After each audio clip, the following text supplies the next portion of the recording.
É isso aí, Twin. Seguinte, vamos continuar nosso precioso estudo sobre o Antigo Testamento. Vamos descobrir mais sobre a sua Bíblia. Agora vamos falar um pouquinho dos livros históricos. Os livros históricos, eles começam em Josué e terminam em Esther. São livros muito preciosos. Vamos ver os três primeiros. Os três primeiros livros históricos, Josué, Juízes e Ruth, eles falam do período antes da monarquia de Israel, antes da Israel ter reis. Josué, ele vai falar sobre a conquista parcial da Terra Prometida, distribuição, estabelecimento dos israelitas ali. É um livro que fala de conquistas, é um livro que fala da conquista do povo de Deus, a execução da distribuição da terra para as 12 tribos, muito precioso. Depois, querido, depois tem o livro de Juízes. Só um detalhe sobre o livro de Josué. Acredita-se que o livro de Josué foi escrito por Josué. E o livro de Juízes e o próximo de Ruth, acredita-se que foi escrito por Samuel. E o livro dos Juízes, ele é uma narrativa cíclica.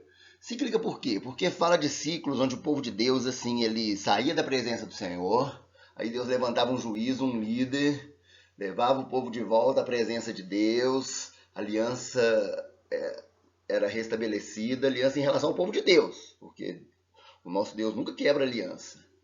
E aí depois o pessoal passava um tempo bom, e aí caía de novo, e aí Deus levantava um outro juiz. E por fim, nós vamos ter o livro de Ruth. O livro de Ruth ele é muito precioso.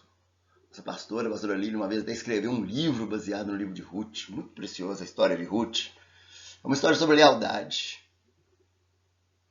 É uma história que ela se passa no tempo dos juízes. Ela conta a história de Neemi, de Ruth, fala da realidade de Israel naquela época dos juízes. Muito forte. Ela tem um conteúdo de salvação muito precioso.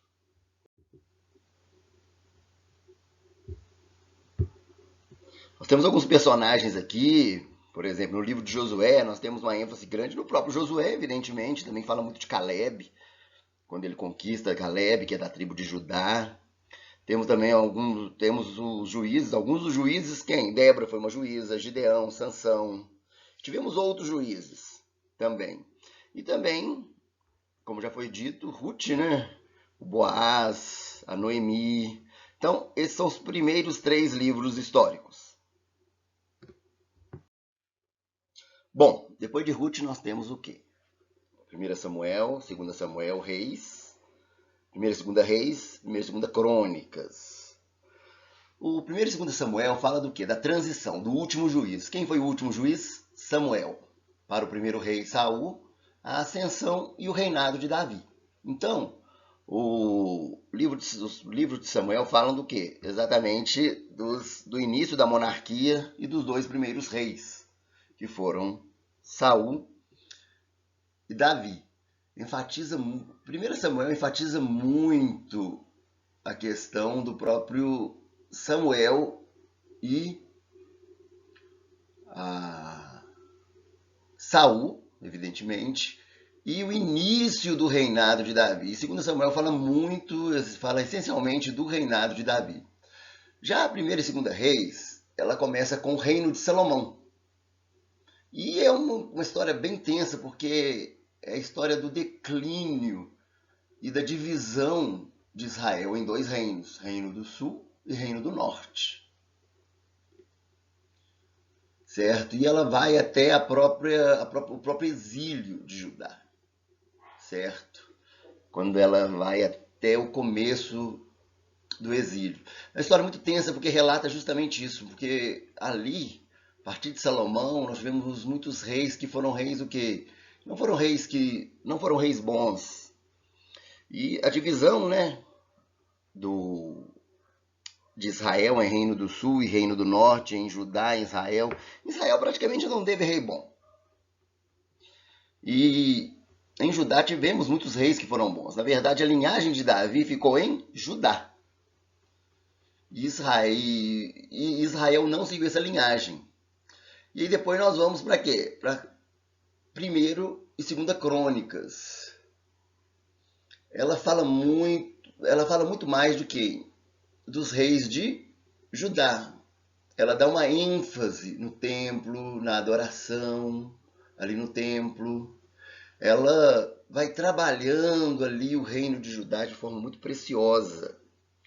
E alguns veem também que primeira e segunda Crônicas são um resumo de quê? De primeira e segunda Samuel e primeira e segunda Reis. Ela também pega essa ideia, certo? Então nós temos esses livros que falam do quê? Do início da monarquia até o tempo do exílio. Alguns personagens que a gente tem nessas histórias são quem? O próprio Samuel, o Saul, Davi, como já foi dito. Aí nós temos o Golias, o Salomão. Nesse contexto nós temos Elias e Eliseu, nós temos Acabe, nós temos Jezabel, que foram o quê? Tanto Elias, Eliseu, Acabe, Jezabel, meio que são do mesmo tempo, eles são citados nos livros de reis. Agora nós temos aqueles que nós podemos chamar de os livros pós-exílio. Porque, como foi dito, os livros de primeira e segunda Crônicas, eles tratam realmente até o exílio, e como também primeira e segunda Reis. Agora, Esdras, Neemias e Esther são livros chamados pós-exílio. O que é o exílio? De forma bem sucinta. Foi quando nações estrangeiras chegaram, no caso a Babilônia chegou em Judá e a Síria em Israel. No caso, a Síria exterminou Israel, certo? E a Babilônia também tentou exterminar Judá, só que depois o quê? De um tempo no cativeiro eles foram libertos. Depois desse tempo que eles foram libertos, tempo muito precioso, e começam esses livros, né? É a reconstrução e as reformas em Judá. Aí fala do que? Da reconstrução do templo, da reconstrução dos muros. Deus ali levanta muitos profetas para estar profetizando a reconstrução, que nós vamos ver daqui a pouco. E por fim, Esther, que é uma história sobre a preservação do povo de Deus. Uma história muito linda, porque conta a história dessa rainha que Deus usou para quê? Para naquele tempo em que o inferno queria exterminar com o povo de Deus, Deus ali interviu. E por assim dizer, os três principais são os três que dão título ao livro. Esdras, que foi um grande professor, por assim dizer, da palavra de Deus. Neemias, que foi um líder na reconstrução dos muros. Esther, que foi uma rainha que lutou contra todos e foi assim de uma extrema coragem e ali salva o povo de Deus.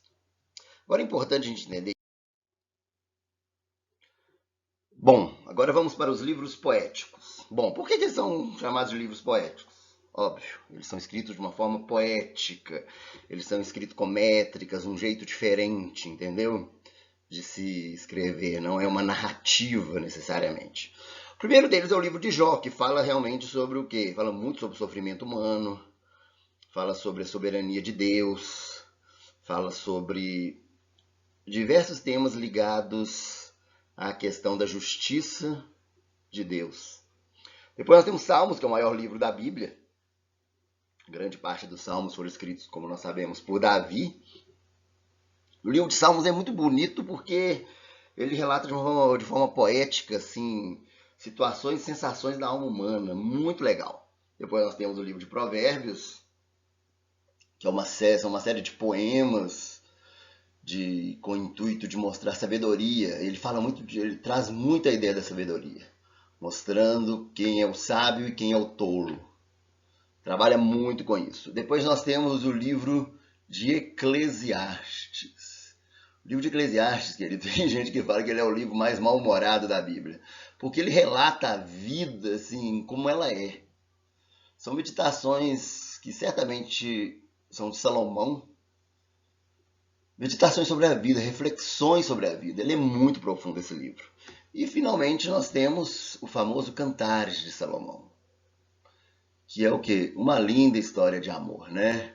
É um poema de amor que celebra o quê? O amor entre o homem e a mulher.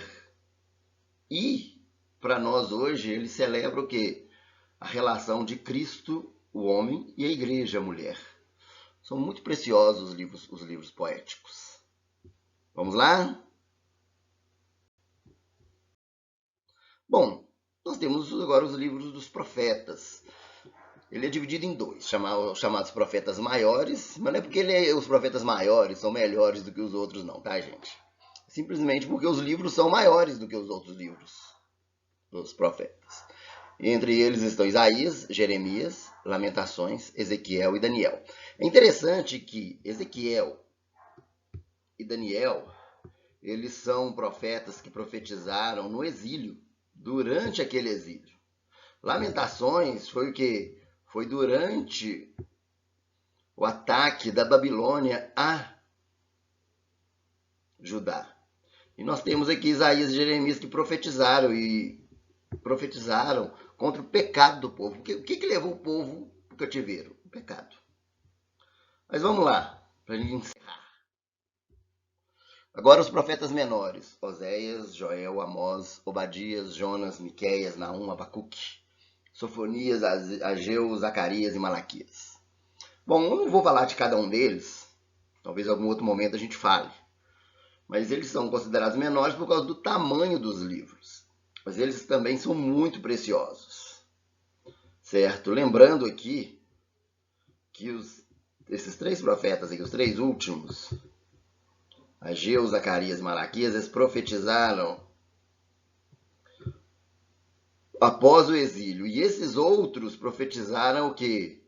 Para os reis. Com exceção de Jonas, que foi o único profeta que profetizou para uma nação estrangeira. Ele profetizou para Nínive. Certo?